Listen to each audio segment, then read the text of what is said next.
Junior Kanga, c'est son nom, en tout cas depuis qu'il a décidé de jouer pour les Panthères gabonais. Une identité que la Fédération congolaise de football conteste. Selon la FECOFA, ce joueur ne serait pas né à Oyem, comme il est écrit sur son passeport, mais plutôt à Kinshasa, étant lui-même congolais d'origine.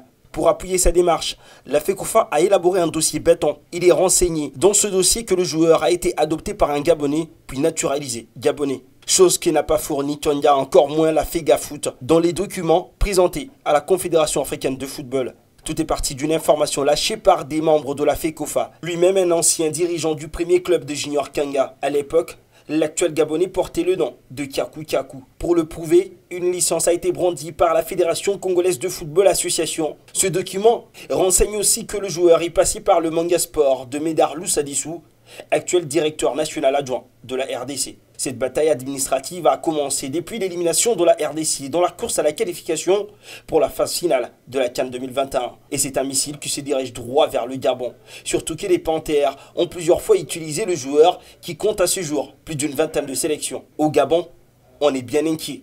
Dans un live Facebook, le toujours bien informé journaliste gabonais Freddy Koula ne s'en cache pas.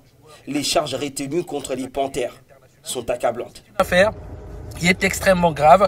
Évidemment, le Gabon risque très gros, une disqualification. Mais le Gabon pourrait aussi et surtout perdre définitivement Kanga Gelor en tant qu'international et il pourrait être suspendu pour fraude, etc. Donc ça, c'est si les preuves sont béton et si le Gabon derrière, dans sa défense, préfère plutôt sacrifier, ce qui semble logique et ce qui semble se dessiner, sacrifier Kanga Gelor au détriment d'une disqualification à la prochaine Coupe d'Afrique. C'est une arme qui est pointée sur le Gabon. À la gâchette, la FECOFA qui tient mordicus à faire plonger les Panthères pour avoir aligné un joueur frauduleux. Une disqualification et une sanction, c'est ce à quoi s'expose le Gabon.